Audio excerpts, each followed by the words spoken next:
За последние 4 дня в условиях темного времени суток на дорогах Удмуртии погибли 3 человека. Происшествия имели место в Ярском районе, где нетрезвый водитель совершил наезд на 2 пешеходов. В субботу происшествие имело место на территории Завьяловского района, где под колесами автомобиля погиб 13-летний подросток. И уже сегодня утром, около 6:30, на территории Можгинского района, в районе пешеходного перехода, также буквально на расстоянии 50 метров, водитель грузового автомобиля ДАФ совершил наезд на женщину 51 года рождения. После чего уже переезд совершил следующий за автомобилем ДАФ, автомобиль МАН.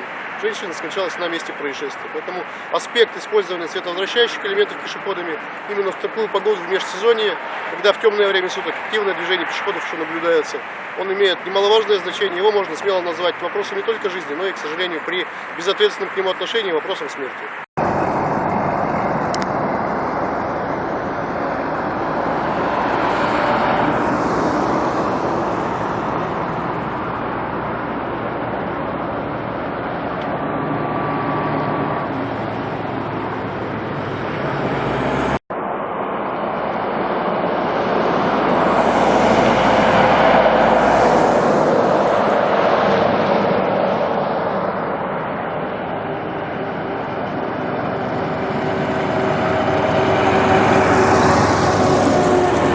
Водитель автомобиля ДАФ сбил женщину, которая перебегала в темное время не по переходу, без световозвращающих элементов на одежде.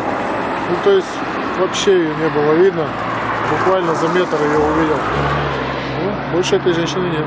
Перебегала проезжую часть она вне пешеходного перехода? Вне пешеходного перехода. Пешеходный переход, ну, не дальше, чем...